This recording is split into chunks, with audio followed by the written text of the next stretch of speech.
и сестры. Спасибо, что все пришли. Если кто-то спрашивали, за еду мы молились перед тем, как вы пришли, когда мы все здесь собирались. Couple of things. Lesson part 3. Все взяли? Все взяли. Хорошо. Там и breakdown есть, financials, debt, все подряд там есть. Если у вас folders нет, там еще folders новые тоже есть. Если у вас folder нету, пожалуйста, берите. И там еще у нас есть такой бокс, написано donations. То есть кто-то хочет поддержать еду, все, что собираем в церковь, и все будет это нам во всем помогает. Что давайте встанем, помолимся и будем начинать. Дорогой Господь, благодарю Тебя за день, Господь, за вечер Божий, за Твои милости в жизни нашей, Господь, что мы все вместе можем собраться, особенно Твоим, Господь, по финансам, Господь, научиться, дай нам мудрости духовной, все принять, Боже, для Тебя жить. Услышь наши молитвы, то есть царство, сила, слава, веки. Аминь. Хорошо, присаживайтесь. Сегодня мы будем продолжать question and answers. Давайте, братья, проходите. Виталий Степанович.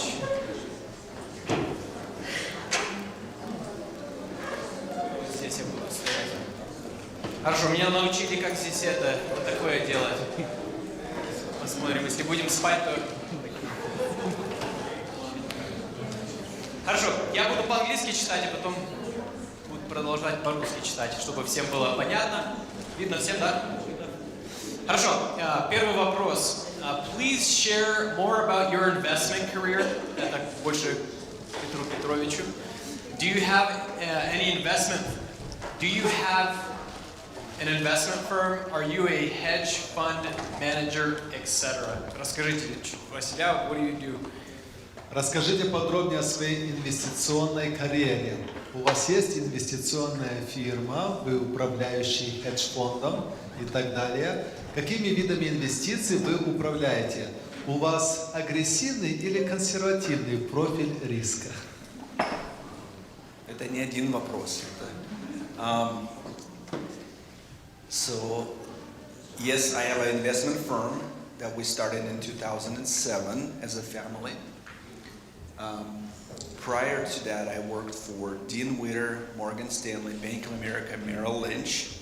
It was 2 companies, but it was 4 that merged together.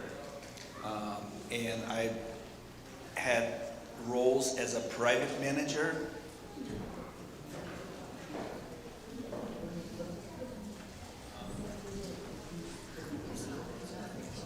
Вспоминай, Давид, что он сказал. В 2007 году мы с семьей начали инвестиционную фирму. Следующий вопрос был: вы управляете хедж-фондом? Карьера. Работал на... Да, я не слушал. Извините. Okay. No, that's okay. That's perfect. Он слайды наперед читал. So, I started my career at 2 major banks or investment firms, Morgan Stanley and Merrill Lynch. It was 4 companies that merged together, but it's 2 companies. Карьера началась, там 4 компании, которые совместились, 2 большие, и его карьера оттуда началась. Там Morgan Stanley, Merrill Lynch. So I had different roles through my career, anything from being responsible for consumer banking, so that would be credit cards, mortgages, deposits, all the way to private bank management, where we managed hedge funds, private equity. Начиная с того, чтобы работать с самыми простыми вещами, я так понял, с кредит-картами, людьми, которые заходили, до карьера разрасталась с того, чтобы уже к личными hedge funds, managing. Private equity. Private частная equity, или как она?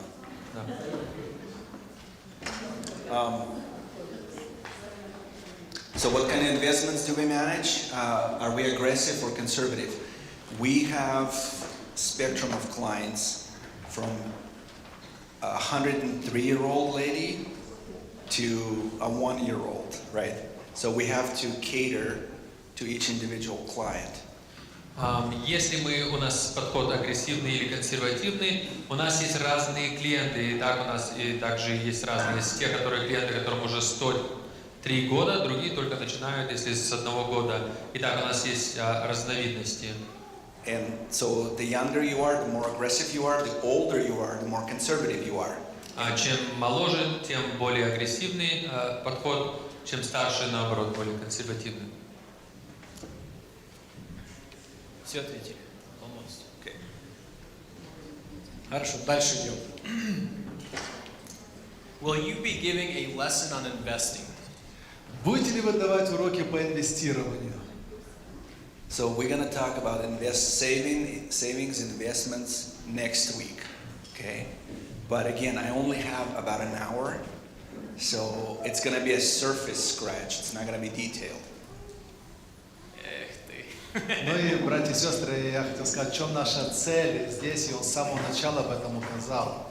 Именно Божьи принципы в руководстве финансами, да, в управлении финансами, да, как христианин вообще подходить к этому. Инвестирование – это уже бизнес, зарабатывание денег, это уже совсем другая сфера, более коммерческая, которая выходит вообще за рамки, да. И вот такие классы вот так вот бесплатно в церкви не даются, это совсем другой отдельный уровень, поэтому, чтобы ориентировались. We'll talk surface. Поэтому он вкратце об этом скажет, поверхностно. Да. Хорошо. Should we have a budget for business? What if expenses vary every month? Нужно ли иметь бюджет для бизнеса? А если расходы меняются каждый месяц? Well, I will tell you this. If you do not have a budget in your business, you should not be in the business. Если у вас нет бюджета в вашей компании или бизнесе, вы не должны быть в этом бизнесе. In 30 years of my career, I have never seen a successful business that does not have a budget. За 30 лет моей карьеры я ни разу не видел хорошего, успешного бизнеса, который не соблюдает или следит за бюджетом. Expenses vary every month for everybody, but you have a control of what expenses are priorities and which ones are not. Расходы бывают разные с каждым месяцем и с каждым человеком, но у вас есть контроль, какие у вас приоритеты из этих расходов.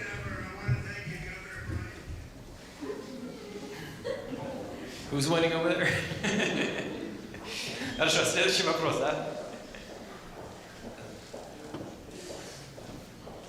Do you recommend to open up savings bank account for children?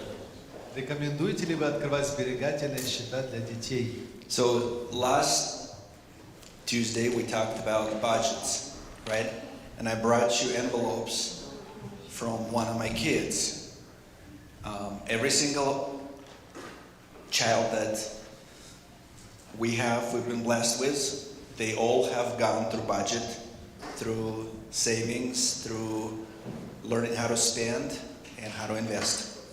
На этой неделе мы проходили, в прошлый вторник, я показывал конверты моей дочери, и мы все проходили с всей семьей, как сохранять или сберегать средства, как бюджет вести, и также как инвестировать средства. Good. So do you recommend opening a savings account for children? Yes, absolutely. As soon as possible, start saving, start teaching, start investing, start teaching them how to give, how to bless others. Ответ на этот вопрос – да. Чем раньше, тем лучше. Можно счета открывать, учить, как благословлять других, как отдавать, также инвестировать. So это не просто bank account открыть, это еще как-то invest, да? Well, you start with a bank account, Okay, open up investment. and then add investment account eventually. Хорошо, and you'll probably go, вы потом пройдете это чуть в следующий раз, да? We'll add that a little Investment bit. детям. Для детей. Хорошо, следующий вопрос. В этот раз что-то мы так быстро идем. What do you think of Peterson Academy? Is that your academy? No. I'm gonna defer that to Vitaly because I don't know much about Peterson Academy. Вопрос, что вы думаете об Академии Питерсона? Во-первых, кто такой Джордан Питерсон? Да, это известный ученый, канадский ученый, психиатр, доктор философии и очень известный в консервативных кругах человек. И как он стал известным? Канада, как вы знаете, она очень либеральная страна, там левое правительство, левое руководство уже очень давно. И они вот взяли вот этот курс на толерантность, так сказать, вот это отношение к разным полам, вот еще намного раньше Америки. Они ближе к Европе, они идут впереди Америки. Америка более консервативная. И еще раньше они приняли закон, прямо на своем федеральном уровне, который запрещает человека называть местоимением он или она, если он этого не хочет. Допустим, человек может выбрать любое местоимение, какое он захочет. Да, мужчина захочет, говорит, называйте меня в этом месяце она, там, или всегда называйте меня она, или оно, или еще что-то. Или все люди должны говорить. Ну и он, как ученый-психиатр, он выступил резко против, и он написал статью, в которой сказал, что в медицинском ученом мире, да, именно строго по-научному, если человек с отклонением, к примеру, да, у него мания величия, начинает считать себя Наполеоном Первым, и вы все вокруг потакаете, говорите, да, да, ваше величество ему говорите, то вы причиняете зло, и вы участвуете в преступлении, потому что вы развиваете его болезнь. И вы ему не помогаете, это не толерантность, вы участвуете в зле, это harm, это вред. А здесь на национальном уровне принят закон, который позволяет человеку придумывать и говорить то, чем он не является. И вы еще и наказываете, да, что если люди говорят правду. И он также осудил тех, как он называет, продажных ученых или слабых духом ученых, которые знают, что это все не так, что это все не научно, это наоборот прямо противоречит науке, биологии, психиатрии, но молчат. За это он попал под полнейшую, сильнейшую опалу, со всех постов его убрали, но этим самым он получил известность, он начал писать книги и стал еще более известным, его стали еще более приглашать его на разные площадки и в других местах, и он стал вообще, так сказать, звездой в консервативном мире. Да? Недавно он брал интервью у Илона Маска, очень сильное интервью, где Илон Маск рассказывает о том, как его сын тоже стал трансгендером, и он говорит, они, левые, буквально украли моего сына не стало. Да? И он говорит, теперь я буду сражаться с этим wokeness, сколько я могу, до конца. Очень такой откровенный интервью. Так вот, Peterson Academy – это такая онлайн-образовательная платформа.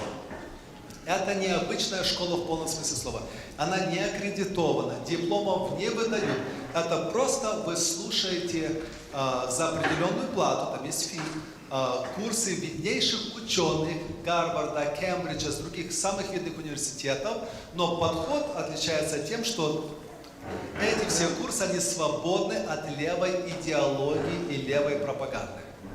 Сейчас вот проблема американского академического мира университетов, то, что левая идеология везде все проникает и все трактует по-своему. Вот это wokeness, да, вот она сильно все поражает. И как раз вот эти курсы, они свободны. Я просматривал, и, допустим, один из них о мальчиках. Почему сейчас мальчики такие, забитые, что они являются, в американской в педагогической системе, они их сознательно подавляют.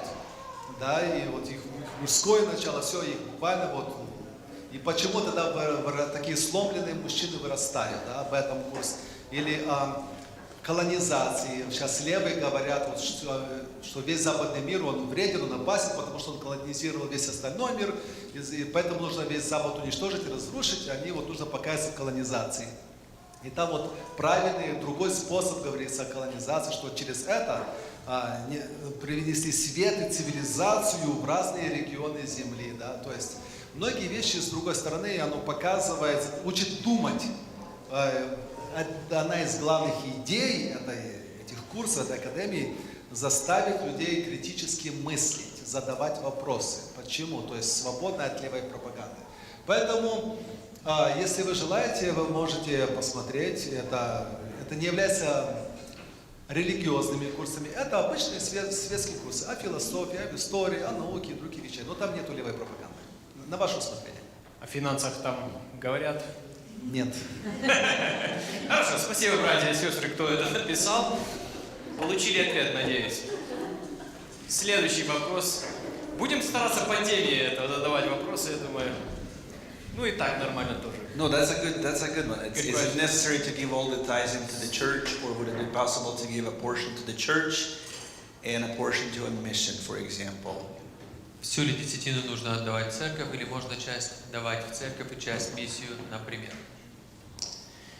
So, I stressed last time that 10% of your income goes to your local church. Okay, that's Old Testament examples. God has given us example in the New Testament. Anything that you give above that to missions, to your friends, to your family, to any kind of organizations, that's above and beyond 10%. На прошлой неделе, в прошлом уроке я старался сделать ударение на то, что из Старого Завета, Ветхого Завета мы находим, что 10% это отдается в церковь. То, что сверх этого, это уже можно самим направлять и на миссии, или на что-то другое, то, что сверх десятины, которое идет в церковь. Yeah, and my wife and I, we have every year, at the end of the year, we sit down and we do our budget. And in our budget, we go through and we say, okay, what things are important to us? Missionaries, other activities. And is it a priority? Is it necessary? Is it going to help? And we decide. And some years we support, I don't know, there's been a missionary that we've supported for probably 20 years. And others, come and go. Мы с женой каждый год, когда садимся, рассматриваем бюджет, мы также рассматриваем то, что сверх десятины, куда оно будет направляться. Есть миссионер, которого мы более 20 лет, возможно, уже поддерживаем. Ну и также рассматриваем каждый год, куда то, что сверх десятины, направляется куда. So 10% goes to your church. That's Bible-based, that's biblically based, that's what God calls us. Anything above that would be from your heart. 10% направляется в церковь, то, что сверх этого, это от сердца. И можно решать, куда направлять. Хорошо, у нас уже время кончилось. Я лично чуть-чуть спросить вопрос такой. Можете чуть-чуть, может быть, вы покрывали это в прошлый раз. Что бы вы посоветовали, как начать баджет? Вы вообще сами как на год сразу баджет расставляете, сколько, куда и что на каждый месяц или на 2 недели? Это к вам вопрос. И потом, как бы вы нам посоветовали, как этот баджет вообще сложить? Вот мы записали, много-много всего тратим, мы не знали, что столько тратим. И что теперь делать? Это надо урезать где-то или вставить номер по envelopes это расставлять, как-то пользоваться. Что бы вы посоветовали, чтобы реально баджет начался в нашей семье? So I've been in my family business 30 years. Я был в семейном бизнесе уже 30 лет. And we've had some really awesome years and we've had some really difficult years. Были очень хорошие годы и были трудные.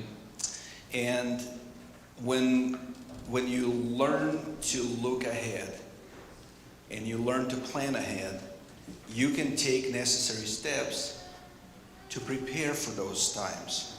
И когда ты учишься уже смотреть вперед, планировать наперед, ты можешь расставлять правильные ступени, чтобы подготовиться к этим временам. So you're going to have things in your budget, and we will go eventually, we'll cover some of that. But in your budget, you're going to have things that are going to be consistent.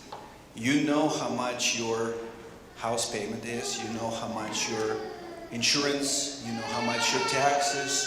There's some consistency there. В бюджете есть разные моменты, которые имеют постоянство. Это зарплата за дом, за иншуренс, и повторяются, и обычно такая же самая сумма. Yeah, you have variables, food goes up in price, right? Other things. You budget portion of it for vacation, you budget part of it for fun things. My wife has a little envelope, she calls it a mad money. Есть, конечно, те, которые меняются вещи. И еда идет вверх в цене бывает.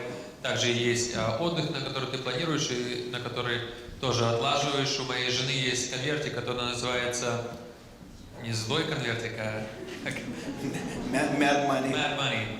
Сейчас узнаем, что это. She can spend it any way she wants it. She doesn't have to, put that part of the budget. It's her money. I have the same thing. Это средства, которые можно хоть куда употребить, они как не особенно, просто на момент. У меня есть такой же самый конвертик. So it's to answer your question, I think there's a lot of things that you can do to establish your behavior. Create a budget, form some kind of a discipline. В бюджете можно установить бюджет, также и какую-то дисциплину. And if you don't do it consistently, then you're gonna have up and downs. Если нету никакого постоянства, оно будет и вверх, и вниз. Хорошо. Did I miss something? I think it's good. Я думаю, еще потом you'll cover it, да? Yeah. Это показывает, что low battery. Надо быстрее начинать, а то сейчас это погаснет все. That's not mine. That's not yours. That's not mine. Whose battery is it? Mine is fully charged and it's plugged in. Все. I come prepared. Окей, все нормально. I've been before where I actually had a situation where I was preaching and my iPad went dead and I had to teach from memory. У меня однажды был случай, когда я проповедовал, у меня iPad помер, батарея померла, и мне пришлось по памяти проповедовать дальше. Хорошо, пока вы это включаете там. А почему мы сделали такой вариант, что Петр на английском и Давид на русском переводит?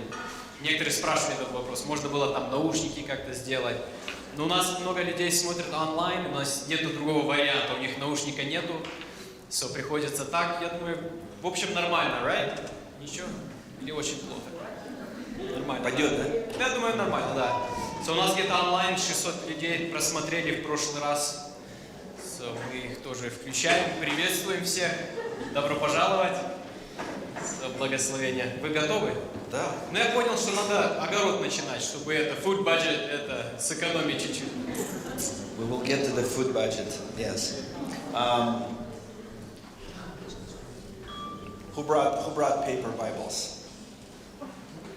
Кто Библии A принес? lot more than the first time. That's great. I love it. Больше, чем в прошлый раз. I love when the Bible goes like this.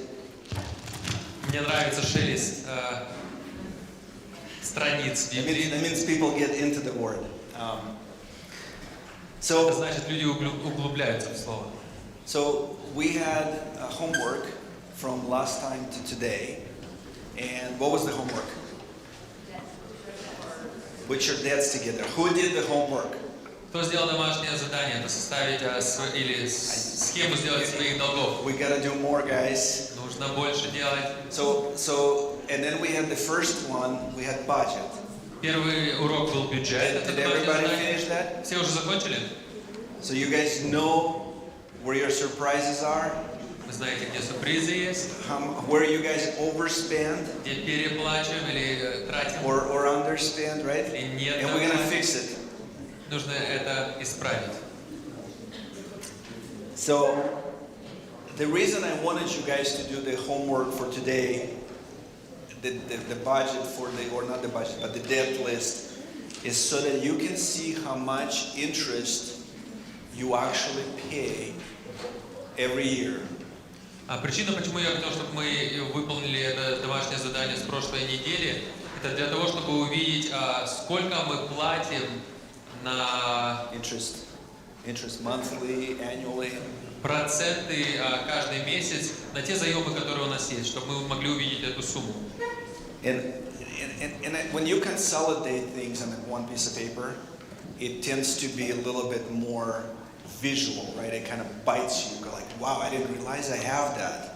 Когда все у нас записано на одном листе бумаги, нам легко увидеть и сразу больше, яснее увидеть картину. So, are there any surprises? Есть ли какие-то сюрпризы? on that piece of paper. на той бумаге для вас лично. Who has a credit card that's over 25%? У кого есть карточка кредитная, которая более 25%? Come on. So over 25%. So think about it, right? Every $1,000 you're paying 25%.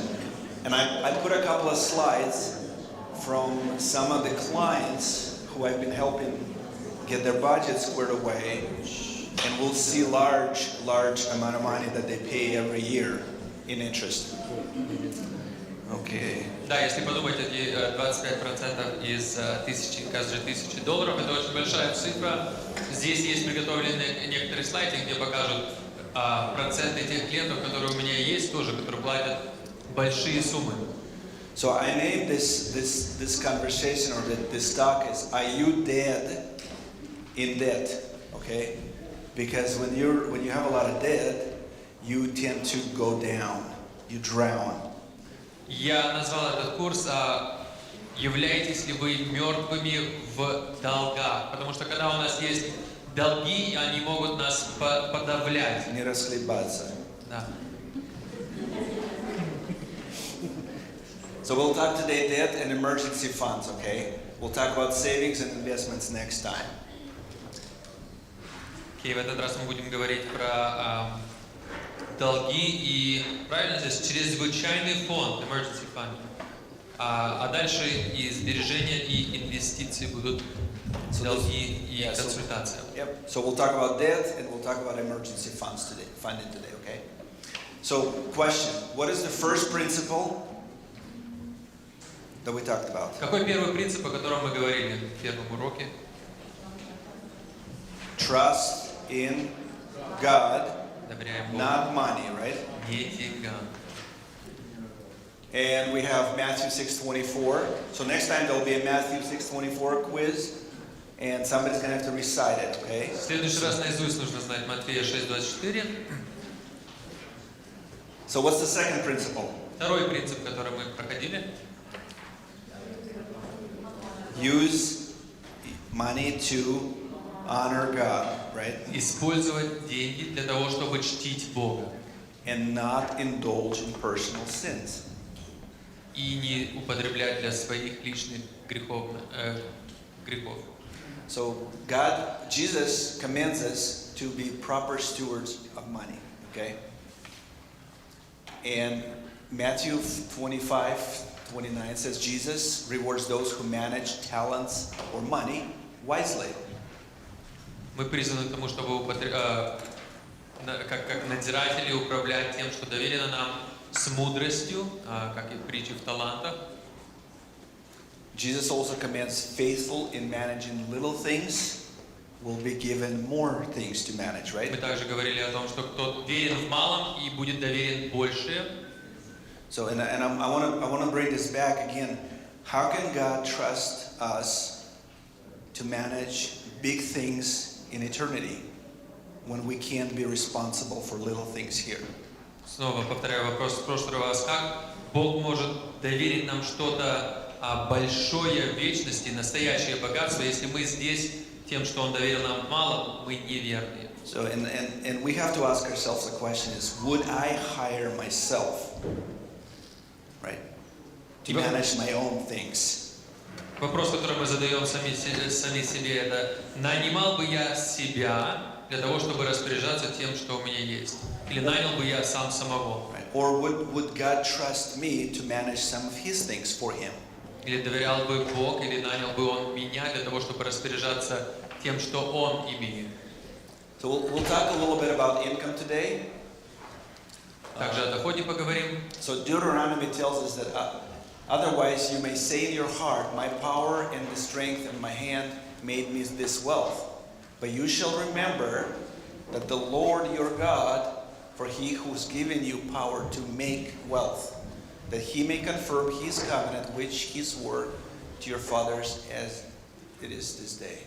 В Второзаконии написано: «И чтобы ты не сказал в сердце твоем, моя сила и крепость руки моей приобрели мне богатство сие, но чтобы помнил Господа Бога твоего, ибо Он дает тебе силу приобретать богатство». дабы исполнить, как ныне завет свой, который Он клятвой утвердил отцам твоим».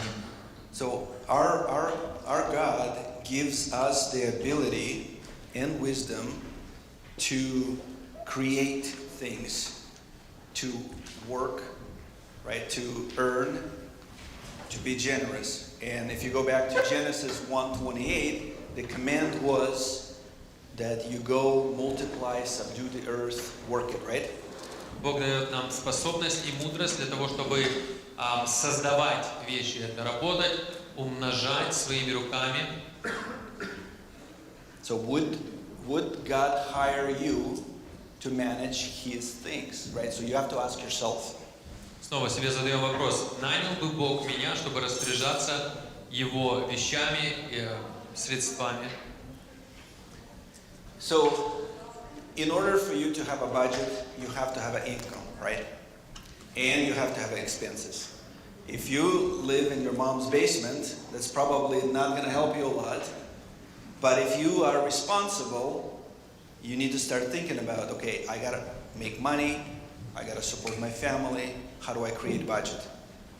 А для того, чтобы у нас был бюджет, нужно, конечно, иметь и доход, и расходы. Если мы живем у своей мамы в подвале, возможно, это он у вас не будет, но те, которые начинают жить и семью содержать, у них есть доход и разные расходы, и нужно учиться, как бюджет вести. I often hear from people that, well, I don't make enough money, I don't need to have a budget. Часто я слышу такую фразу, что я так много не зарабатываю, мне не нужен бюджет. Well, I go back to the principle, right? How can God trust you with more if you can't manage little? И снова я возвращаюсь к этому принципу, как может Бог тебе доверить больше, если ты даже с этим малым не можешь справиться и составить бюджет. So you have to find ways to make more money. Okay? Нужно находить моменты, как можно зарабатывать более денег, средства. So you can go get training. You can go and become an apprentice. You can ask your boss for a raise. Ask your boss, what can you do to get a promotion? Можно взять какие-то курсы, чтобы научили, можно подойти к твоему работодателю и спросить, что мне нужно сделать, чтобы больше зарабатывать, чему нужно научиться для того, чтобы тоже больше была прибыль или больше доверяли. I often help clients just coach them to write a basic letter to their boss and saying, I need to make more money, I need to have more responsibilities, what can I do to earn that? Бывает у меня, я помогаю составлять письмо, которое люди пишут своему работодателю, они спрашивают, или здесь спрашивают, что нужно мне сделать, мне нужно больше зарабатывать средств, что мне нужно сделать для того, чтобы это осуществить. And more often than not, if the person sends the letter, they actually get asked to come and talk to the boss. Чаще всего, если они отправляют это письмо, их уже вызывают на интервью или на разговор, чтобы поговорить с работодателем. And more often than not, they get promotion because they asked for it. They get a pay raise because they asked for it. И чаще всего они получают и больше средств, и также больше ответственности, именно из-за того, что они попросили этого. Ждать не надо, стесняться не надо. No need to wait or be embarrassed or shy.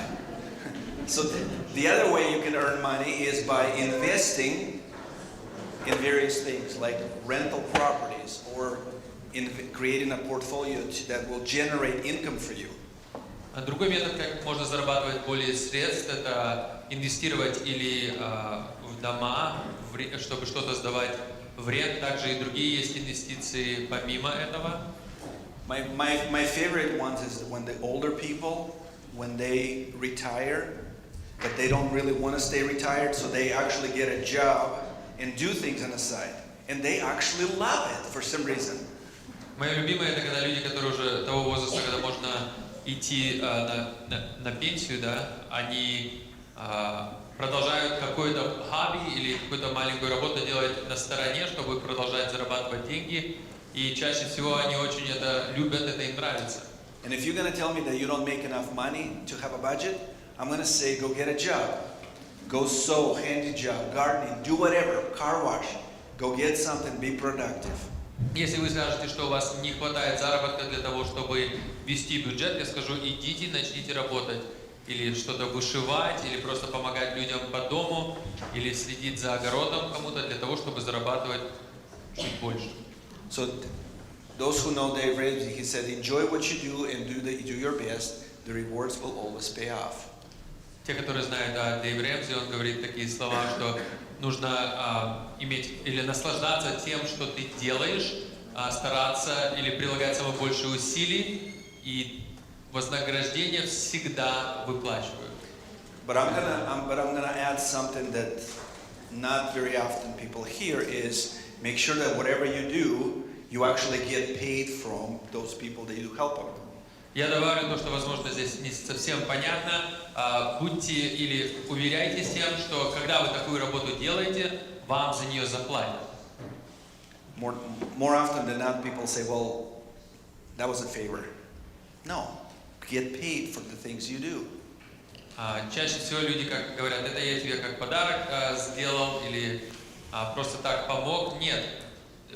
Или старайтесь, чтобы вам платили за тот труд, который вы вкладываете. So I'm gonna read Proverbs, okay? Proverbs says, know well your condition of your flocks and pay attention to your herds. В притче написано: хорошо наблюдай за скотом твоим и имей попечение о стадах. So this is a very important one for people who work for others. They need to do their best. They need to understand what the requirements are. They need to understand that what they're doing is beneficial. What they're doing is actually productive. Это очень важно для тех, которые на кого-то работают. Им нужно понимать, что то, что они делают, это что-то происходит, это продуктивно, это чему-то помогает. If I'm in a business for myself, right, and if I'm doing a construction, but I don't care about keeping my word, most likely that contractor will not hire me again. Если я строю дома или строитель, и мне не слишком важно сдерживать свои обещания, свое слово или контракты, в следующий раз меня навряд ли этот человек, с которым я работал, на которого я строил, если я не сдерживаю свое слово или обещание, навряд ли меня снова возьмут на работу. So this is a very important proverb that most people kind of skip it over today. But I think it talks about our applicable time and life and what we do every day. Это притча, которую, возможно, многие быстренько пролистывают и не замечают, но я думаю, она сегодня очень большую роль и важную играет в нашей жизни, и как мы работаем. So we have a saying, don't bite the hand that feeds you. Есть такая пословица: не кусай ту руку, которая кормит тебя. Да? So what you earn, how do you keep it from losing it, right? So we have enemies. Satan is the one. We have government that creates bad policies that can get in the way of our prosperity, right? Как не потерять или чтобы у нас не забрали то, что мы заработали? С одной стороны, конечно, сатана — это наш враг. Также и законы, которые издаются государством, которые неправильные или, возможно, несправедливы. Также есть такие моменты, которые забирают у нас или воруют у нас средства. We can also be victim of an economic downturn. Who was here in 2008-2009? Мы тоже, может быть, повержены, когда экономика падает. Кто был здесь в 2008-2009 году? So you guys remember, right, when your house was worth, $300,000, and then a year later it was only worth $100,000. Возможно, вы помните, когда дом в один год стоил примерно 300 тысяч, а потом следующий 100 тысяч. So you have to plan accordingly. You have to budget accordingly. You can't take crazy loans out, hoping that the market's going to continue to go up. Итак, нужно с мудростью или правильно рассчитывать свой бюджет и планы. Нельзя брать большой гигантский заем, надеясь, что всегда так будет или дальше вверх все будет идти. Your job is no longer needed. I mean, think about all the immigrants are coming to America who are taking basic jobs, right? Construction jobs, manufacturing jobs. You can quickly lose your job and not even realize it. So you have to be prepared for that downturn. еще один момент, это нужно быть готовым к возможности, что можешь потерять свою работу. Чем больше иммигрантов, других сил, которые приходят в нашу страну, которые также могут исполнять такие же самые работы, как и мы, есть вероятность и возможность, что цена упадет, или мы можем потерять свое место в этой работе. So my uncle was a dental tech, and so he would make crowns and bridges and other things. Well, from 1990 something to now, the job completely changed. Мой дядя работал в индустрии как с зубами, он делал коронки, и другое с 90-х годов до сегодняшнего дня или там чуть дальше индустрия полностью поменялась. And he's no longer in business because the technology changed and he didn't keep up with the skills, and so he got ousted. Из-за того, что он не инвестировался в то, что менялось в этой индустрии, и технология, и другие моменты, он потерял свою работу. So don't forget your health. Также здоровье. Injury or health or some kind of sickness can have a significant impact to your well-being. Также, да, болезнь или что-то, если случится с нашим здоровьем, это тоже, конечно, может какой-то другой эффект принести к нашим заработкам или возможности заработать. Or if you're forced to relocate, the company you work for, you get good money, but now you have to move, and you might be in jeopardy of buying something more expensive or selling something that's not worth as much anymore. Или, возможно, приходится, если компания меняется с одного штата в другой, и вам нужно быстро тоже с этой работой поменять локацию, нужно будет продать что-то, снова купить, и в этом тоже потерять много дохода. So why do you need an emergency fund? Well, Ecclesiastes tells us there is an appointed time for everything, and there is a time for every event under heaven. Почему нам нужен чрезвычайный счет? Книга Экклезиаст говорит нам, что всему свое время, есть время всякой вещи под небом. Ecclesiastes 7:14 tells us, in that day, in the day of prosperity, be happy, but in the day of adversity, consider God has made the one as well as the other. В дни благополучия пользуйся благом, а в дни несчастья размышляй, то и другое соделал Бог для того, чтобы человек ничего не мог сказать против него. And God allows certain things happen, whether you think it's fair or not, it doesn't matter. God allows certain things to happen for His specific purpose. Бог допускает разные моменты для своих причин в нашу жизнь, несмотря на то, если мы думаем, это справедливо или нет. Все-таки Бог допускает то, что нужно. So you guys know this guy, right? He comes and takes your stuff. Возможно, вы этого знаете, он приходит, забирает ваши вещи. And you guys know this guy, right? И вы этого также знакомы с ним. Банкротство, да? Bankruptcy. So Proverbs 6:10 says, a little slip, a little slumber, a little folding of hands to rest, your poverty will come in like a vagabond, and your needs like an armed man. Притча говорит нам о ленивце, который немного поспит, подремлет, немного сложив руки, полежишь, и придет, как прохожий, бедность твоя, и нужда твоя, как разбойник. And sometimes we don't have a control over that, right? God allows certain things to happen. And one of my probably favorite examples of the bankruptcy, the most famous bankruptcy in the Bible, is which one?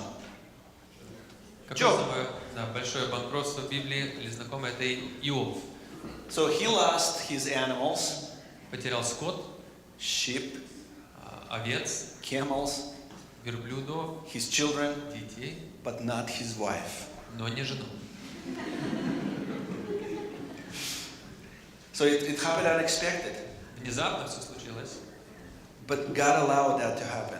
но это было допущено Богом. So sometimes even when you prepare and you're being wise, it doesn't mean that that's not going to happen. Бывает, мы Things are still готовимся, gonna мы happen. мудрые, но это не значит, что оно предотвратит того, что оно может случиться. You guys remember the story of Joseph? 7 years of plenty, 7 years of famine. Также и в истории об Иосифе были 7 лет, которые были полные или хорошие, благословенные, и 7 в котором не было еды и все, и ничего не I росло. might not get a text message from God telling me, hey, prepare, things are coming, right? Возможно, Бог мне не напишет СМС, а ты смотри, сейчас будут голод или трудности. But we have our eyes, our ears, we can see things, right? We can hear things. And today, we can see what's going on economically. We can start preparing in good times for the bad times. Но у нас есть глаза, уши, мы можем видеть и слышать, что происходит, возможность в нашей стране, вокруг нас, и мы можем подготовиться к тем временам, которые подходят. So ant stores stuff in the summertime, right? And Proverbs tells us to go and look at the ant. Муравьи закопляют для зимы, и притча говорит нам, чтобы мы посмотрели на муравьей. Save now while it's a harvest. You never know when you can no longer work and need to rely on your savings. Сохраняй сейчас, пока есть жатва. Никогда не знаешь, когда, возможно, придет момент, когда не сможешь работать, и придется надеяться на свои сбережения. And by planning ahead, by being wise ahead, we also not going to rely on others to help us. We can take care of ourselves, like church or family members, right? Также, когда мы составляем план на будущее, мы не будем вынуждены надеяться на других вокруг нас, родственников, церковь или других о помощи, если мы сами планируем об этом наперед. So you need emergency funds because you need to be prepared for very basic things, right? And in a few minutes, after the break, we will talk about more specifics of how to come up with a formula. But in your notes, I think I put $1,000 minimum. But I am gonna, in talking to a couple of people, I've realized that things are not as cheap anymore. So we're gonna move that up a little bit. Okay, we're gonna go 1,500, and then we're gonna work towards saving 3, 6, 9, 12 months of living expenses. Okay, it's gonna take you a little while to get there, but we're gonna work on it. Мы будем говорить о том, что мы понимаем, что нужен чрезвычайный фонд, мы прошли про эту часть, в каких ситуациях это может случиться. Цели мы поставим. Сначала я говорил или писал там, что нужно сберечь на первом этапе $1000, но теперь, смотря на наше время, думаю, что 1,5 это более реально, и дальше пройдемся и по следующим номерам. I'm gonna ask you to reduce your any non-essential expenses, okay? But not your tithing, right? You're gonna give to your church no matter what. Попрошу, чтобы мы на самый минимум или чем меньше, чем можем, наши расходы бы как унизили или снизили, но это не считается на счет десятины или пожертвований. You need to be disciplined, and you need to start doing it every week, putting a little bit away until you get to a certain threshold. Нужно проявлять дисциплину и каждый день над этим бодрствовать или трудиться, пока мы не дойдем до какого-то из этих моментов или целей. Yeah. So I did not find in the Bible a verse that says there shall be no debt. Я не нашел стих в Библии, где написано «Да не будет у вас долгов». No, I understand that the principle of debt is to actually drown you. Но я понимаю, что принцип долгов это чтобы вы утопали. And when I worked for the bank, our goal was to find every possible way to promote the line of credit, promote the mortgage, promote the credit card. И когда я работал на банковскую систему, наша цель была, чтобы найти хоть какие способы, чтобы продать или чтобы люди брали заемы, чтобы хоть как они могли бы. Because bank's purpose is to be productive, right? To make money, to generate revenue. Well, how do you do that? Is by giving you something, and then you have to pay them back. Цель банка, конечно, чтобы заработать денег и чем больше. И как они это делают, это давая заемы людям, но и с этого зарабатывая хорошо и также себе. So in Numbers 30, verse 2, it says, if a man makes a vow to the Lord, or takes an oath to bind himself as a binding obligation, he shall not violate his word. He shall do accordingly to all that proceeds out of his mouth. So meaning is, if you took a loan, you gave a word, you got to pay it back. Числа 32 написано, если кто даст обет Господу или клянется клятву, положив зарок на душу свою, то он не должен нарушать слово своего, но должен исполнить все, что вышло из уст его. Также, если мы берем заем и обещание даем, нам нужно это вернуть. So I don't see a lot of verses that prohibit borrowing, but there are things in there that still gives us basic principle of not to go that route. Не нахожу прямых каких-то запретов на то, чтобы не брать заем, но вижу предостережение, чтобы не идти этим путем. So, but Romans 13 says, "Owe nothing except love to one another," right? В Римлянам мы находим, чтобы не оставаться должными никому ничем, кроме взаимной любви. Philippians 4:19 says, "And my God will supply all your needs according to His riches in glory in Jesus Christ." Филиппийцам мы находим написано: Бог мой да восполнит всякую нужду вашу по богатству своему в славе Христову Иисусом. Let's take a break. Let's take a break and then we'll come back. И вернемся к этому.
кухни здесь, пожалуйста, проходите.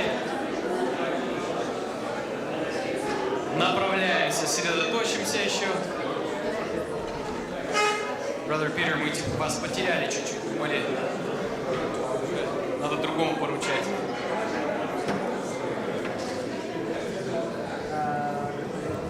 Давайте потихоньку проходите.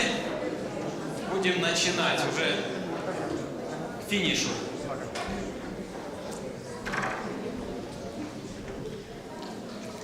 Что, поехали, да? Driving.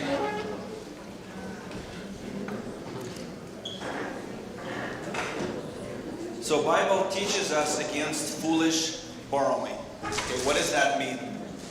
Библия нас учит, чтобы не занимать или быть это делать глупо или неразумно. Что это значит? In Psalm says the wicked borrower do not repay, but the righteous give generously.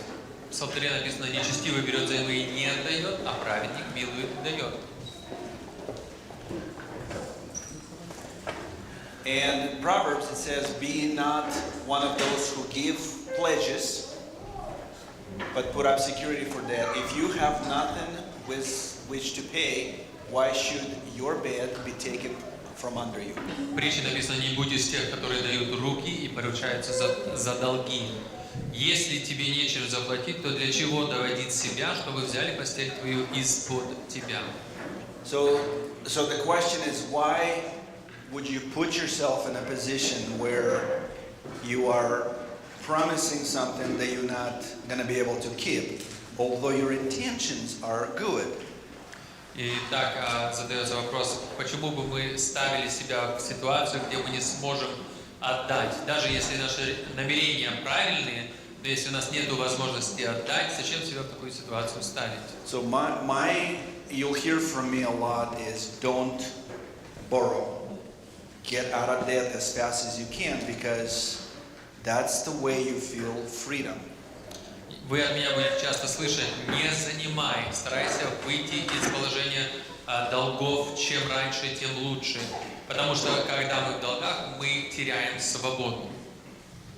So another very common thing is signing up for, co-signing for other people. Parents co-signing for kids, neighbors helping neighbor. And so the Bible actually tells us about surety. That's the co-signing. Библия нам также говорится о поручительстве, чтобы не быть или написано поручаться за ближнего. So in Proverbs it says, my son, if you have become a guarantor for your neighbor, or have given a handshake to a stranger, if you have been ensnared by the words of your mouth, or caught by the words of your mouth, then do this, my son, and save yourself. Since you have come into the hand of your neighbor, go humble yourself and be urgent with your neighbor to free yourself. Сын мой, если ты поручился за ближнего твоего и дал руку твою за другого, ты опутал себя словами уст твоих, пойман словами уст твоих. Сделай же, сын мой, вот что, и избавь себя, так как ты попался в руки ближнего твоего, пойди к ногам и умоляй ближнего твоего. So the reason the Bible tells us this, and I can give you several stories where intentions are really good, and my client, let's say, wanted to help their kid. Библия говорит об этом не раз, и, конечно, есть случаи, где намерения хорошие. Вот у меня клиент, который тоже хотел помочь кому-то. And we had a situation with one of our clients who bought the car for their son. Один из клиентов купил машину для своего сына. And his son was reckless and got in an accident and actually hurt somebody who got paralyzed. И из-за небрежности сын попал в аварию и причинил вред кому-то, и того человека парализировало. And not only did dad have to pay money back to the bank, but dad also was responsible legally to make things right to the person who actually was injured. Не только отец должен был выплатить банку, он также был легально обязан за ущерб того человека, который пострадал, и вынужден также за это расплачиваться. And court settlement was $8 million. И в суде решили, что это стоило $8 миллионов. And so dad had to sell a lot of his assets and make things right with the family that got injured. Отцу пришлось много недвижимости или своих сбережений продать, чтобы расправиться с этими долгами. So I'm going to encourage all of you, right? We have a saying is if somebody asks you to go sign, don't sign it and get them on a tangent. Okay? And that's a mathematical joke for those who get it. Как tangent перевести? Это геометрия, sine, cosine, tangent. Окей. Okay. Не поручайтесь ни за кого. But if you really think about it, right? So if somebody asks you to sign it, don't sign it and just walk away because you are gonna get in trouble one way or another. The intentions might be the best, right? You want to help your kids, you want to help your neighbor, your parents. It doesn't matter. There's consequence for those decisions. Несмотря на намерения, какие вы хотите помочь кому-то, выручить кого-то, но никогда не нужно подписываться или поручаться за кого-то, потому что всегда есть ответственность и последствия за это поручительство. You know, somebody asked me last time, why so much theological discussions? Кто-то меня однажды спросил, почему так много о теологии или о библейском говорим. And I think I answered it last time, but I'm going to repeat it again. Is I believe everything we do is from your heart. Я думаю, в прошлый раз мы об этом говорили, но я верю, что все, что мы делаем из своего сердца или расположения сердца. We serve our Lord from our heart. We can't be hypocrites. Okay? Мы не можем быть лицемерами, мы служим Господу от сердца. We can't go to church on Sunday and pretend things are well and we have everything in order, and then as soon as we leave parking lot, the chaos starts again. Невозможно или нельзя в церкви как будто все нормально и выходить на парковку и снова хаос начинается. So everything starts from your heart, right? Your priorities. What's important to you? Is your family important to you? Is your kids important to you? Are you spending time with your kids? Are you investing in your kids, right? Everything starts from your heart. If you don't believe it, it's not going to help. There is no magic formula. You know, people often ask me, can I have a spreadsheet that will solve my problems? В конце дня все исходит из нашего сердца, наши приоритеты, что нам важно, наши дети, служение, другое. Нету какой-то формулы, которая поможет нам избежать всех проблем. Некоторые этого просят, но оно все исходит из нашего сердца и своих приоритетов. So the next slide is, I'm bringing back debt in debt. Okay. Мы снова возвращаемся утопающие в долгах. So this is a statistics, okay? Average family in America has $6,500 in credit card debt. That's according to Experian data. Monthly payment $116. Interest rate of 21.5%. Средние данные в Америке, каждая семья или каждый американец имеет примерно 6,5 в кредитах, в долгах или заемах, с которых они 116 выплачивают каждый месяц, ежемесячно, под процентов примерно 21,5%. And you're just slowly drowning. И медленно утопают. Because what's going to happen is you're going to borrow and something's going to come up. Emergency, car breakdown, somebody gets sick, and then you're going to borrow more, and you're going to borrow more, and before you know it, you're just drowning. И что случается, это не задумываясь, что-то случается, или акцидент, или проблема, ситуация, человек берет заем, еще заем и заем, и постепенно они тонут ко дну. My recommendation is to use cash, not credit cards. How many of you guys have credit cards that offer you great mileage points or points that you can just like, wow, I'm going to go travel? У кого есть кредитные карты, которые предлагают какие-то на самолет, поинты, которые можно использовать? That's their way of hooking you, bringing you in. Это как они затягивают вас. And they know that at some, for a while you might pay it off, but emergency is going to happen, and you're going to carry the balance.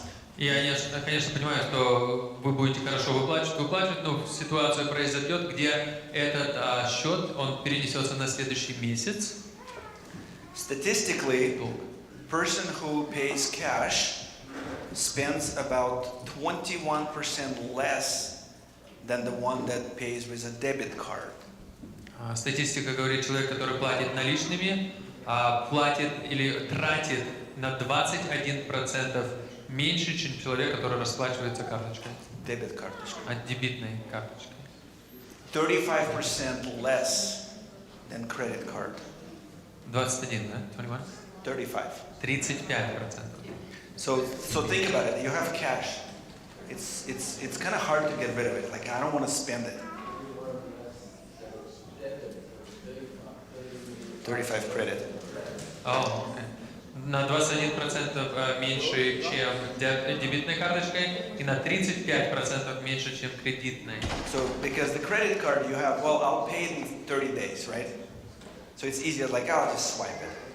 So it's easier, that's emotional transaction where cash is like, I can't get rid of it, Это потому что если кредитная карточка, ты думаешь, вот за 30 дней я ее выплачу или со временем выплачу, а наличными, ты знаешь, это сразу ты с ними расстаешься, это больше сдерживает, как эмоционально сдерживает нас от расходов. So if you want to have a credit card, have a credit card, but have it as a controlled, disciplined use, not just as everything goes on it. Если хотите иметь кредитную карточку, можно ее иметь, но нужно иметь дисциплину. Не просто за все рассчитываться ей, но иметь какую-то дисциплину, для чего она используется. And today, debit cards used to not have as much of protection as credit cards, but today, most debit cards are now offering just as good of a fraud protection as the credit cards. Было время, когда кредитные карточки больше были сохраняемы или защищены, да, чем дебетные карточки, но на сегодняшний день оно примерно так же самое, или в некоторых это случаях, да? Yeah, so here is 21% if you're using a debit card, and 35% if it's a credit card. Okay. Einstein, who knows Einstein? Кто знает Слышали? Слышали о нем. So he said a very interesting thing, okay? I want you to pay attention to this. He says compound interest is the eighth wonder of the world. He who understands it, earns it. He who doesn't, pays it. Okay, как переводим compound interest? Когда процент растет на процент. Okay, когда Эйнштейн сказал... Сложный процент. Это восьмое wonder. Чудо света. Тот, кто понимает это, он зарабатывает. Тот, кто нет, он платит за это. So think about it. If you can understand the concept of earning, then you will never borrow. Если мы будем понимать систему, как зарабатывать, нам не будет приходиться занимать. Because your dollar will actually work for you instead of you working for the dollar. Доллар будет работать для нас вместо того, чтобы мы на него. Here's an example, okay? Пример. You go to Home Depot. You want to buy a refrigerator, $1,300. Limit 2 right there. That was cracking me up. It says limit 2. Okay. Написано лимит 2. Can't buy it more than 2. But it's so let's say you bought it. There's a tax. Let's say there's delivery, right? Скажем, купили, там доставка, также и такса включается. You spend $1,500. 1500 заплатили. But you guys, when you go to the store, do you see those things like $42 a month? Но вы видите, такие есть бирки, или написано сверху $42 в месяц. But they don't tell you what interest or how long. They just tell you it's $42 a month. Но там не подписывают, какой процент. And you go home, you go like, hey, $42, I can handle it, right? И, конечно, сразу рассчитываем, мы понимаем, $42 в месяц каждый из нас может этому позволить себе. Let's say you pay that off in 5 years, okay? Скажем, за 5 лет мы это выплатили. So you spend 15, Или 1500, $40.58 a month. $40.58. You're gonna actually pay almost $1,000 more. Мы примерно почти $1000 больше за это заплатим. 62% overpaid for something that is no longer good. You can't even resell it. Переплачиваем на 62% за то, что через 5 лет уже его невозможно за столько продать. So I want to go back to Einstein. Вернемся к словам Эйнштейна. He who understands it earns it. Кто понимает это, зарабатывает. He who doesn't. Кто не понимает, Pays тот за это платит. Okay. So if you want it, go get it. Если хотите, идите, приобретайте. Bank will give you the loan, Банк даст заем. but it's going to cost you. Но это будет вам стоить чего-то. So here's somebody I'm currently helping.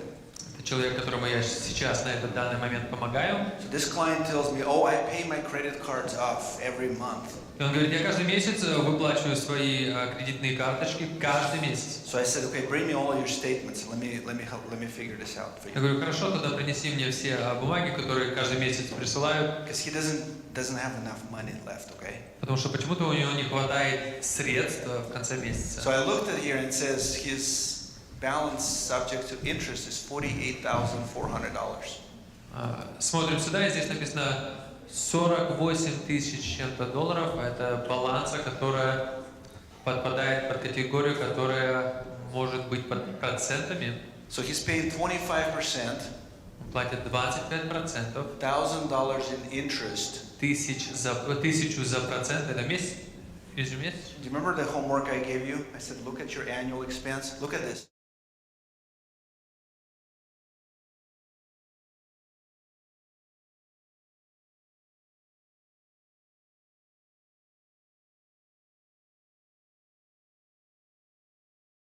Тысяч, это он платит за проценты.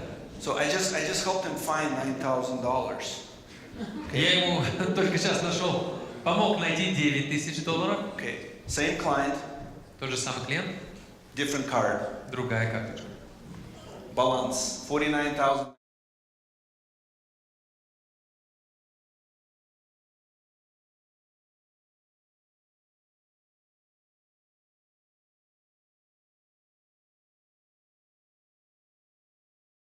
$20,000 worth of money. Я только помог ему найти $20,000 средств.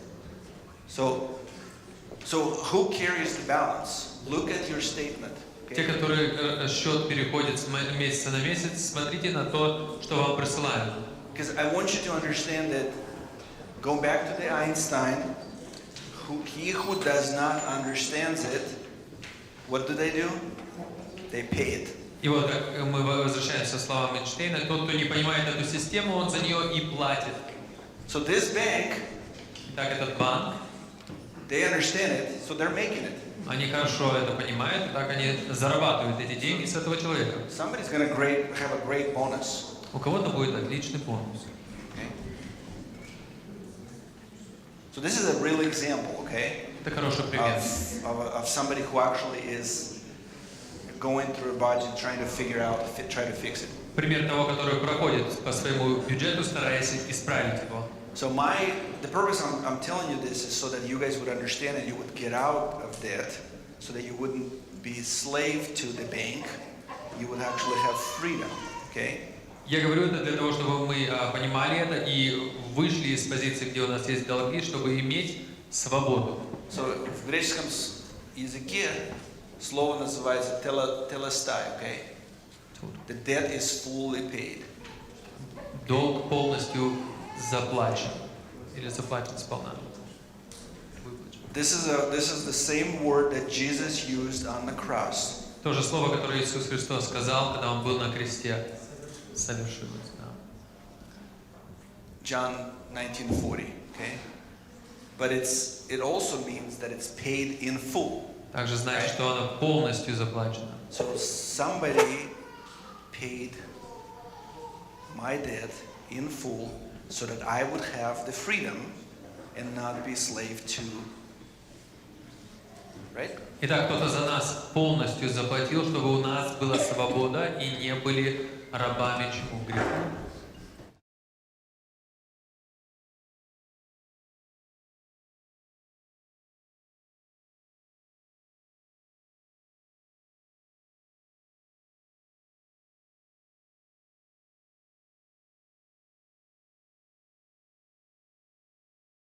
Here on this earth, and you can actually do the ministry work that God made you to do. Хотелось бы, чтобы у нас тоже такое было мышление, как и мы свободны стали через кровь Иисуса Христа, или то, что Он полностью заплатил, и у нас есть теперь свобода, также, чтобы у нас была свобода от каких-то других долгов, от средств здесь на земле, для того, чтобы исполнять те поручения или служения, которые Бог нам доверил. So one of my most favorite moments is one of my clients calls me and says, I just got my deed to my house in the mail. Один из моих любимых моментов, это когда мне один из клиентов звонит и говорит, я только что получил свой тайтл от дома. I mean, think about it, right? The freedom that you have in just knowing that I no longer have to pay anybody. Представьте, чувство, которое человек получает, понимая, что мне больше не надо будет за этот дом платить или кому-то за этот дом выплачивать. So, you know, when I say that, there are some things in our culture we just can't live without, right? You can't buy a house. Unless you're independently wealthy, you can't go and buy a house. You have to get a loan. So I think with some wisdom, buying a house is an appropriate way to do it under control and self-discipline. В редком случае у людей есть средства, чтобы просто пойти и купить полностью, выкупить дом. Но понятно, что это редко и не у всех есть. Итак, в нашей культуре, в наше время, понятно, многим нужен будет заем какой-то для того, чтобы покупать дом. So the rule of thumb, if you do this, if you borrow money to buy a house, and if you can pay it off in 5 years, you still pay 25% over. Такое правило существует, что если даже ты покупаешь дом и за 5 лет можешь его выплатить, ты и так на 25% переплачиваешь за этот дом. Think about it, right? Подумайте об этом. Every $100,000, Каждые you 100 тысяч overpay $25,000. на 25 тысяч переплачиваешь. What can you do in this world to bless others for $25,000? Что можно в этом мире сделать, чтобы благословить других с этими 25 тысяч долларов? So the other thing is really gets under my skin personally is when people say, well, I have to have a mortgage so I can have a deduction. Другое, что очень меня как зацепляет, это то, что люди говорят, что у меня должен быть, должен платить ежемесячно за дом или заем на дом для того, чтобы у меня в таксах было что списать. Да? So let me put it in a simple math, okay? So let's say you are in a 20% tax bracket. Давайте простую математику. Если, скажем, вы в той категории, которая 20% списывает на таксы, 20%. Платишь, да. Платишь. 20% tax rate. Okay. Okay? Тогда платишь 20% за таксы. So, and let's logically think about it. So you pay bank $10,000 in interest. Итак, за проценты мы платим банку 10 тысяч. Okay, if you're in a 20% tax bracket, you can deduct only 20% of the 10,000. What is that? Если мы в той категории, которая 20% может списать, 20% из 10 тысяч, которые были заняты, сколько это? 2,000, right? 2000. So you're saving $2,000 in taxes, Вы сохранили 2000 в таксах, but you pay in bank $8,000, so you can save the 2,000, но вы right? заплатили банку 8000, чтобы сэкономить. Where's the logic? Где в этом логика? Okay. Now, I'm not saying that buying a house is a good investment in the long run. Okay. I'm saying borrow wisely. Покупать дом — это хорошее, конечно, вложение. Я просто говорю, нужно это делать с мудростью. So if you're gonna pay somebody $8,000 to save $2,000 on taxes, wouldn't it be better just to pay the $2,000 tax and keep the $8,000 and then do it for the Lord? Some kind of work? Если мы будем кому-то платить 8 тысяч, чтобы сэкономить 2, не лучше было бы заплатить эти 2 в таксах и оставить себе 8 тысяч для того, чтобы использовать их на дело Божье? The other one, I think sometimes is... Да. Просто большинство из нас, имея средний доход, просто не в состоянии каким-либо другим способом купить дом. Да, вот мы не думаем о том, чтобы списать. Нам просто хочется, пока у нас есть дети, чтобы они жили в доме, а не в апартменте. Если мы будем копить на дом, чтобы его купить за кэш и платить эти проценты, то мы это соберем, наверное, к старости. И вот эта вечная гонка за инфляцией, а дети вырастут. И этот дом уже им будет не нужен. Как нам тогда быть? Мы вынуждены брать морды, чтобы жить в доме, и наши семьи жили в доме. Что вы посоветуете? So the dilemma is, again, I think everything is from your heart and being wise, okay? If I'm not saying don't borrow for a house. What I'm saying is we don't have a choice. We have to borrow, okay? It's an investment that we're making in our family, but it's not an investment that most people think it's an investment. Buying a house is not an investment. You're gonna return your money back, but you're not gonna necessarily make money. Я не говорю, что не надо брать заем на дом. Это, конечно, оно является вложением или инвестицией, но если сравнить с другими инвестициями, оно не такое и уж прибыльное или хорошее, как категория инвестиций. Но нужно. Most people over a 10-year period break even on their house. They don't make money. Многие люди за 10 лет, имея дом или выплачивая его, только по нулям выходят, не то, что они заработали за 10 лет. Think about it. You have real estate taxes, you have repairs, you have maintenance on different things, right? You have, upkeep, interest. You start adding things up, you don't make money.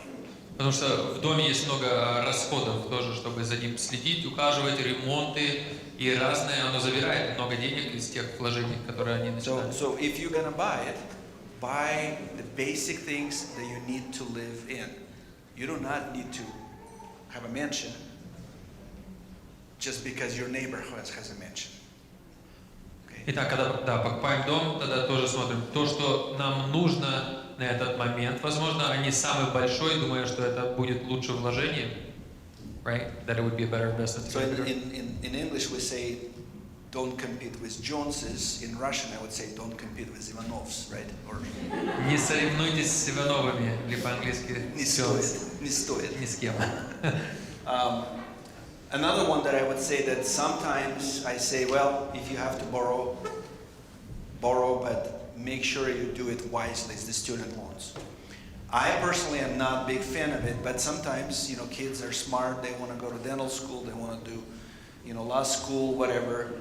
And parents can't afford it, but do it in a way that you can pay it off fast. So if you're going to advise your kids to borrow, to go to school, make sure they don't get social studies and then have to work as a barista in a Starbucks, but actually work and make money to pay this off. Тоже, если нет возможности платить тогда для школы, есть случаи, когда нужны студенческие loans, но тоже поощряю тому, чтобы это было с мудростью и для мудрого тоже образования, которое будет зарабатывать какие-то деньги или это выплачивать быстро. So average 4-year degree in America right now, that's average, is about $140,000 for 4 years. Сейчас средняя сумма за то, чтобы проучиться на 4 года, это стоит примерно 140 тысяч. I mean, so think about it. Is this $140,000 maybe would help them to buy a house better than? Если сравнить эти 140, помогло бы купить дом по сравнению с тем, что... Or worthless degree. So if you're going to go to school, get a degree that is actually going to make you money, so that you can have Итак, если actually брать, get advancement, right? брать заем на почти 140 тысяч, нужно посмотреть, если это то, что, на что ты учишься, будет приносить тебе прибыль, которая оправдывает этот расход. So I'm going to spend a little bit of time from now on, go through the actual, what I think you guys should do as a way of getting your budget in order and priorities in order. So so before we do that, let me finish this up. So God gives you income, use it responsibly, okay? Whatever it is, God gives it to you, use it responsibly. Все, что нам Бог дает, нужно с этим распоряжаться ответственно. Keep money aside in an emergency fund to protect your family.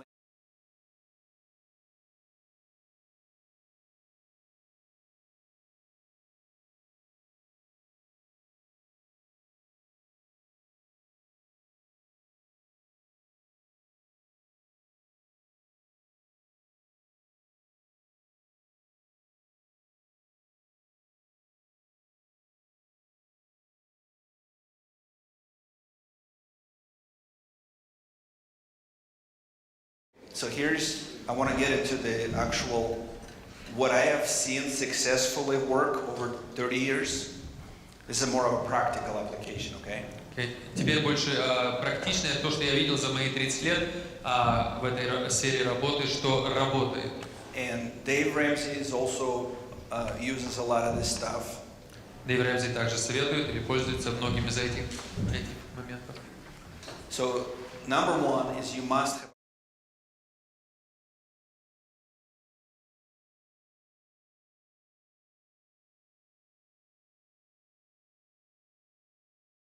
need what you don't need.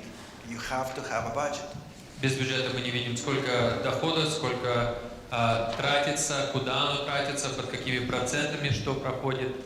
When I sit down and I do budget for clients, the credit card statement tells me a lot about their behavior. Okay. Когда я сажусь с клиентами и мы смотрим на их бюджет, когда я смотрю на их расходы по кредитным карточкам, оно очень много говорит мне об этом человеке. So we have a saying that tell me who your friends are and I'll tell you who you are. Есть пословица: скажи мне, кто твой друг, я скажу тебе, кто ты. We have a same thing by your checkbook. We can easily tell who you are, where your priorities are, where your heart is. You know, is the family important to you, or is God important to you? У нас такая похожая пословица, что по чековой книжке вашей мы можем увидеть, какие у вас приоритеты. Это семья или что, чем вы цените. You know, we all are sinners, and we all have things or skeletons in our closets. Мы все грешники или плоть, да, и есть у нас, как называется, скелеты, которые спрятаны в шкафу. Скелеты в шкафу, да? Да. And so, listen, it's very uncomfortable when somebody looks at my personal stuff and tell you why you're buying this or why you're doing this, right? It's not comfortable. Конечно, неудобно, когда кто-то смотрит на мои расходы и говорит: а зачем тебе столько вот этого ты покупал или на то растратил? My wife sometimes says, why'd you buy this? Иногда жена задает вопрос: а зачем ты это купил? I can't ask her that. Мне нельзя такой вопрос задавать ей. But the point is, it has to be a two-way street, right? So meaning as a husband and wife, if they do it together, there's accountability. Но здесь цель в том, чтобы это делать вместе, чтобы было все прозрачно и можно было работать вместе. So budget is number one. You cannot continue. If you don't have a budget, nothing's going to help you. You have to know where things are coming from and where they're going. You have to know. Итак, номер один. Нужно иметь бюджет. Без этого мы не будем знать, что и как, откуда и куда. Нужен нам бюджет. Number one in a budget should be your church, 10%. И на первом месте это десятина к церкви. 10%. 10% not of what's left, не от того, что остается, but at what you brought, the first fruit. Okay? но от первых плодов. before taxes, before your healthcare insurance, is what you earn is 10%. Из дохода, does that mean gross? Yes. Из дохода прежде такса или иншуринса какие-то 10% именно с дохода. So if you get a check home and it says you have $2,500 left, that's not what God is asking us. He's asking us off of before taxes, before insurance premiums, before Gross, да. yeah, Тогда, gross. да, если чек приходит, и там уже цифра, которая вам переходит, уже у вас вытащили сколько? Примерно 15%, 7,5 Свет. Нужно считать полную сумму до того, как они уже вам дали. Это первые плоды. So number 2 in that budget, you have to take care of yourself. И второе, нужно о себе позаботиться. If you don't take care of yourself, nobody will take care of you. Если ты сам о себе не будешь заботиться, никто о тебе. Нельзя ожидать, что кто-то другой это будет делать. It's nice that you have kids, but your kids will have their own kids. Хорошо, что у нас есть дети, но у детей будут свои дети. And the last thing they want to do is feed another mouth. И последнее, что нужно им делать или хотят они делать, это еще один род, который нужно кормить. We want to raise them to take care of us, right? But just because I have 6 kids, that's not my retirement plan. Okay? Мы хотим, чтобы они о нас заботились, но просто из-за того, что у меня 6 детей, не значит, что это как я буду или на что я надеюсь для того, чтобы... Пенсионный фонд. Да, это мой пенсионный фонд, 6 детей. So that means I have one a month. I can go twice a year to each. Один на каждый месяц и так 2 раза в год каждому. So 15% goes to your retirement account, okay? 15% это на наш пенсионный фонд личный. The third item you have to budget is you have to have a life insurance. Tретье это иншуринс на жизнь. I know that in the Slavic community, life insurance is, people say, well, I bought it, but it's, 20 years later, I'm still alive, I wasted money. Я знаю, что многие на это смотрят, что я вот 20 лет назад купил, но я еще жив, так что это я выкинул на ветер. But go ask those ones who lost a husband, and their income is completely gone, and they have lots of kids, and they can't take care of them, and they're on somebody else's support system. Но спросите тех, которые потеряли мужа или жену, и у них нету дохода, у них есть дети, и кто-то им должен как спонсировать их или о них заботиться. Как они на это смотрят? So, my rule of thumb is you buy term insurance that will cover all of your outstanding debts. Okay? Plus, on top of that is provide lifestyle for your wife. This is for men specifically. Provide a lifestyle for your wife that she does not have to leave kids behind, go to work, and somebody else is raising their kids, right? Мое правило, если это мужчина, чтобы он, и это был term, это на срок берет какой-то иншуринс. 30 years. Иншуринс покрывает все долги, это первая часть, да. Вторая, это что он спонсирует или дает средства для того, чтобы матери, если остается, она не вынуждена была оставлять детей, не заботиться о них и ей идти на работу, чтобы это тоже покрывалось. So if you have $1 million, okay, and if you don't want that money to ever run out, если у тебя $1 миллион, и ты не хочешь, чтобы это все истощилось, the maximum you can take out every year is about 5 to 5.5%. максимум, что в каждый год можно вытаскивать из этого миллиона, это 5-5,5%. So that means on the $1 million policy, she's going to only get about $55,000 a year income. That's it. Итак, тогда если иншуринс на $1 миллион, она будет получать примерно 55 тысяч в год из этого иншуринса. What, $4,200, $4,300 a month? That's not a lot of money. And if she has 6 kids, 8 kids, 10 kids, good luck. Это примерно 4 с чем-то в месяц, и если у нее 6, 8, 10 детей, это совсем немного денег. So to put it simple, so let's say you have a mortgage, you owe $300,000. Okay, you might have a car payment, you might have a credit card. The minimum you need to have is to pay off that debt, okay? And then plus, give her something that she can live on until the kids are grown at least. Если это чуть поподробнее разбить, тогда первая часть тогда будет, если смотреть, какая сумма нужна, чтобы выплатить дом, машину, все долги, которые существуют, и потом сверх этого, до того момента, как дети уже будут самостоятельны, чтобы это все покрылось. Первое – это все долги, а потом дальше, чтобы жить с детьми до того возраста, как они уже самостоятельны, чтобы этот иншуренс на жизнь покрыл все это. So one of my hardest clients to work with are the widows. Самый сложный клиент, с которыми работать, это вдовы. Because a lot of times they don't know what's going on. They don't have work. They never ran a business, and they're left with everything. Это потому что чаще всего они не знают, что происходит.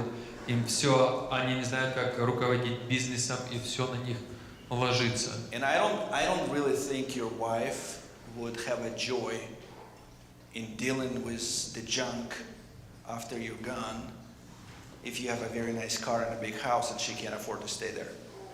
Я думаю, что ваша супруга не была слишком рада распоряжаться всеми проблемами или ситуациями, если после того, как тебя нету, есть дорогой дом, который не выплачен, или машина, которые ей не останутся, а нужно будет Он бы ей посреди горла стоять.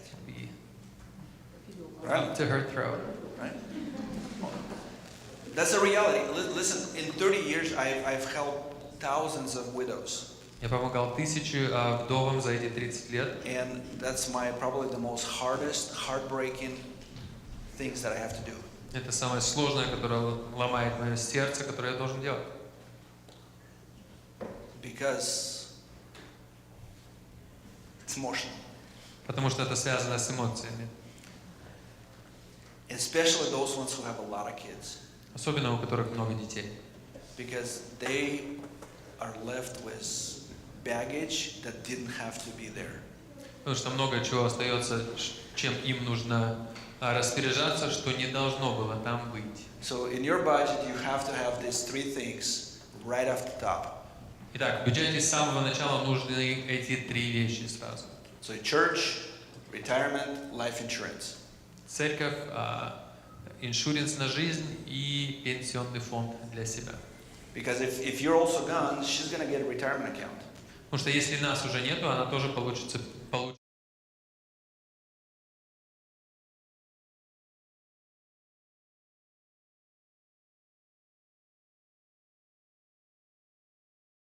Хороший, успешный бюджет, нужно вырезать все ненужные растраты. Eating out, expensive. Несущественные. Okay, you don't need to go to shop at Nordstrom. You can go shop at Walmart. Okay, my wife shops at Walmart. Okay, I beg her to go to shop at Nordstrom Rack, and she's like, "No, Walmart's good." Okay, because she understands that she's helping our family to have a better budget, to take care of our kids in a way that we wouldn't if we were spending money like drunken sailor. Моя жена не растрачивается в каких-то больших, дорогих магазинах, она идет попроще, Walmart, например, чтобы было то для будущего и просто так, чтобы не раскидывать деньгами. So I mean, think about it. If you have 6 kids and they're growing like weeds, right? Подумайте, если у вас 6 детей, и они растут как сорняки, And you have to go to Nordstrom every time. и каждый раз придется пойти в Nordstrom, That doesn't дорогой make any магазин. sense. Нет смысла. Walmart, $3 on sale, shoes work just fine. В Walmart башмаки за $3, которые по скидке, тоже нормально пойдут. Hey, I showed you my car, right? Did I show you my car? Я показал вам мою машину. Да. I drove this car for years. Я годами на этой машине ездил. People laughed at me. Люди смеялись. Okay, then that car went to my brother-in-law. Okay. Потом Брату моей жены эта машина передалась. Okay, he drove it. Он на ней проездился. Then my brother grew up and he drove it. Потом еще мой брат вырос, и ему So передалась. that orange car, Это оранжевая машина. it was so rusty that you can see through it. Она была такая ржавая, что можно сквозь ее было посмотреть. I think I cried when it was towed away to the junkyard. Я думаю, даже заплакал, когда...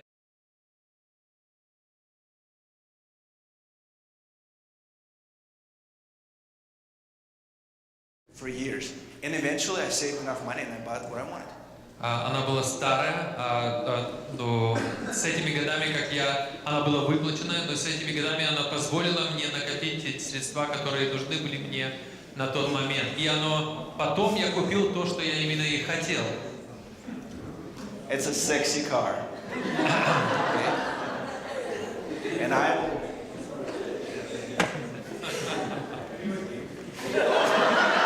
think everybody got that one. Ну, все поняли. Красивая машина.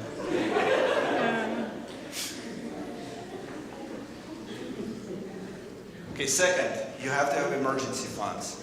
Второе, фонд для чрезвычайных фондов, да? Правильно? So I'm going to say you have to save $1,500 in the next 30 to 60 days. Я поставлю правило, что нужно минимум 1500 за следующие, чтобы было скоплено 1500 на следующие 30-60 дней. This is not an emergency when you have Easter coming and your wife needs a new dress. Okay, that's not an emergency. Чрезвычайный фонд не для нового платья, которого нету в шкафу. Or this is not an emergency because you need new tires. Или потому что нужна новая шина на машину. Or the tires that you want. Или которые вам This нравятся. is for things that actually break. Things that actually need your attention, like medical bill, right? Like your car breaks down and you need to get to work. That's what you would use the emergency fund for. Это в настоящих случаях, как чрезвычайности, машина сломалась или нужно заплатить за что-то. So then the next 30 to 60 days, you will take that and add an additional $1,500. So total in the next 4 months, you want to save $3,000 for various emergency. Okay? Итак, потом следующие еще 2 месяца или вовсе за 4 месяца, чтобы было примерно $3000 или точно $3000 для таких случаев, настоящих чрезвычайных случаев. So then you're going to work on paying off all your debt except your house. Следующая цель, которую мы ставим, это выплатить все долги, кроме заема на дом. All credit cards. Кредитные карточки. All. Все. All other debts. Все другие заемы. So if your car, your Nordstrom card, refrigerator, yes, get rid of it. Машина, одежда, холодильник. No car payments. Чтобы не надо было выплачивать машины, полностью это выплатить. If you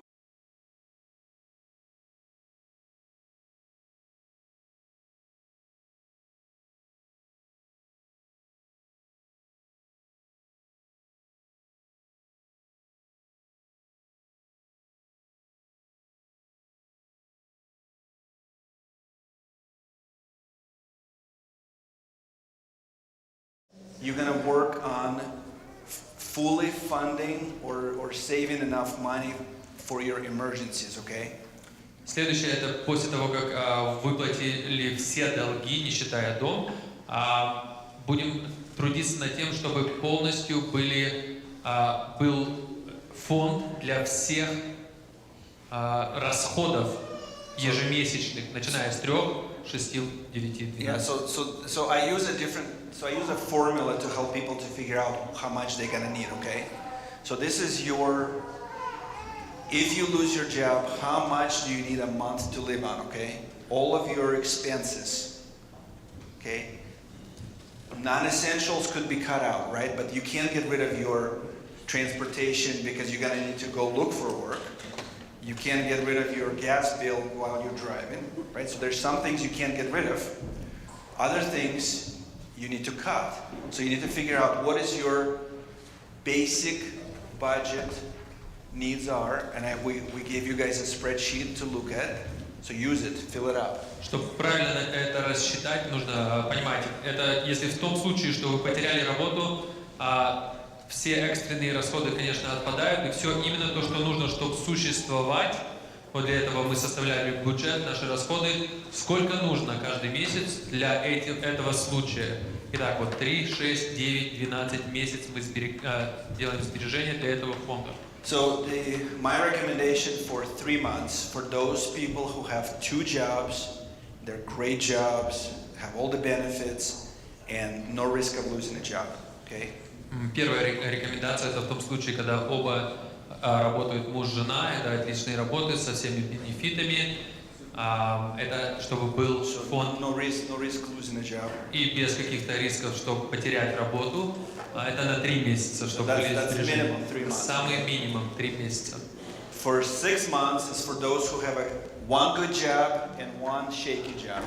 На 6 месяцев, чтобы были сбережения, это если одна очень хорошая, солидная работа, а другая не совсем, но все-таки 2 человека So работают. there's a risk of losing it, right? So you're going to need to potentially have a higher emergency fund. Есть риск, чтобы потерять, вот почему больше, чтобы было сбережений. 9 months for those who live in a household with only one income. 9 месяцев, чтобы было сбережений, если только один доход, And you're an employee. и вы рабочий. 12 months for self-employed. И 12 месяцев, чтобы было сбережение для человека, который работает сам на себя, без бенефитов. Because they have no benefits, they can't go and get unemployment, right? They usually don't have savings. So risk is higher. So we encourage clients to get 12 months if you're self-employed. Итак, если на себя работаете, риск, конечно, намного больше, потому что работая на себя, возможно, нету то, что будет за тебя платить, если заболел и что-то случилось. Итак, чем больше риска, больше времени, чтобы был этот фонд, тем больше. И здесь советуем 12 месяцев на год, чтобы было. So think of it this way. The reason you want to have emergency, even if you have disability insurance, most disabilities insurance will have a waiting period. Okay, 60 days, 90 days, 180 days. So even if you have disability, you still have a window where you have to live on something.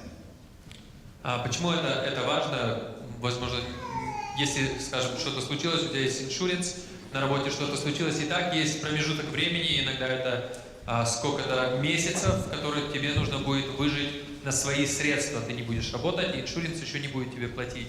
И даже для этого нужно рассчитывать и иметь какие-то сбережения.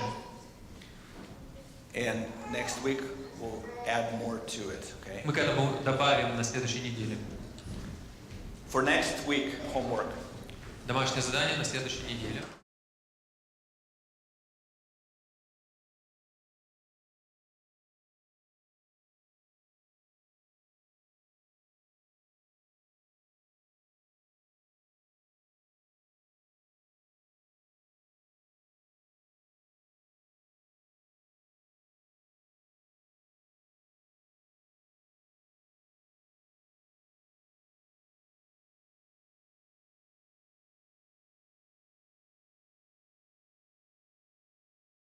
Yard, that's your assets, okay? Поломанные машины, So их стоимость. make an inventory of all the income you're earning and all the assets you have. I want you to have a concept, say, okay, how much money have I been able to save, and is that money working for me? Хорошо, да. Смотрим на свой доход, сколько есть на счетах, это цифра, да, сколько у нас есть денег, плюс то, что у нас стоит или выплаченная часть дома, да? Would that be asset considered how much is paid off on your house? Yes. Да, тогда сколько Your loan, so your value of your house minus loan, that's going to be your asset. Да, стоимость дома плюс, выплаченная часть, это будет уже ваш, как считается, вашими деньгами, да? Считаем или ищем эту цифру. Это сколько выплачено дома, если сдаем на машинах, так же самое, сколько выплачено, или там уже по-другому. Okay. Anyways. And I'm going to go back to my fancy car, okay? Вернемся к красивой машине. Just take a wild guess. How long did I drive that car? Попробуйте угадать, как долго я на этой...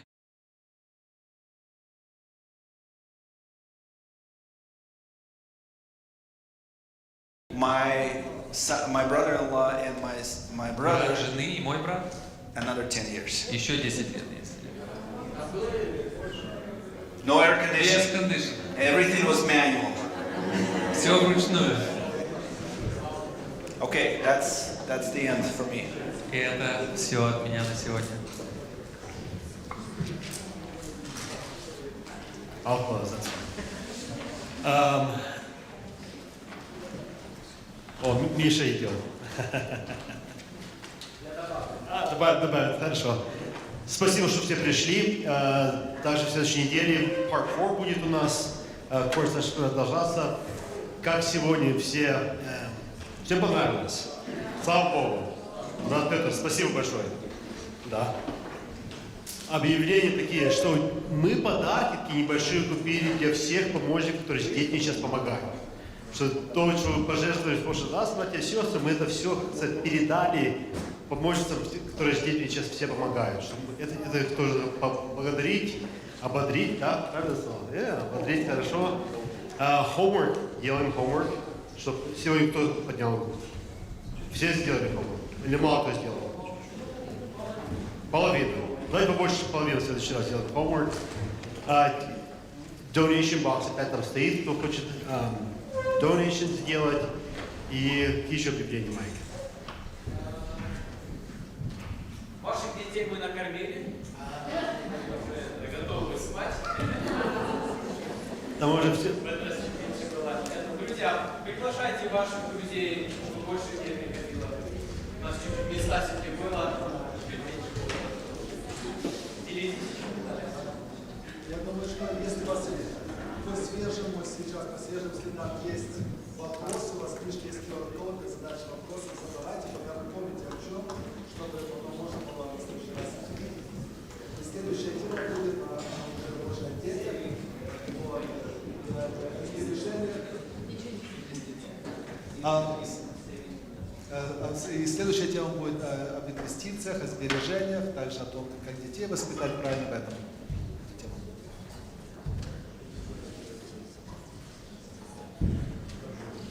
Братья, пожалуйста, это если можете помочь, пожалуйста, со стола все убрать, надо по всем классам все обратно разложить, чтобы кто может остаться, поможет. Братья, все, благодарим. Я хотел еще такое наставление дать. Надо уроки делать, братья и сестры.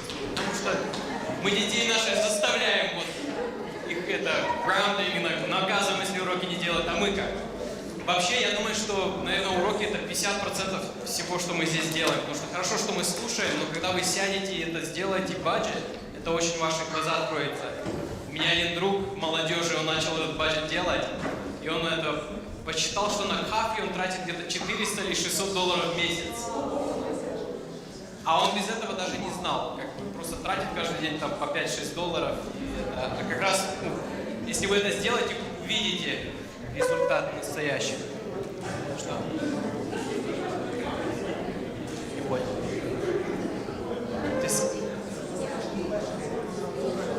Там есть discussion questions, да? Виталий Степанович говорит, там еще есть вопросы, чтобы обсудить с супругой и супругом. Все правильно, хорошо. Давайте встанем, помолимся. Brother Peter, помолишься? Our Heavenly Father, we thank you so much for this blessing, this opportunity for us to get together, to worship you, to honor you, to submit to you. Lord, help us to understand your word. Give us wisdom so that we can live our life representing you well, so that we can serve you, honor you, worship you, Lord. We thank you for your blessings. In Jesus' name we pray. Amen. С миром Божьим.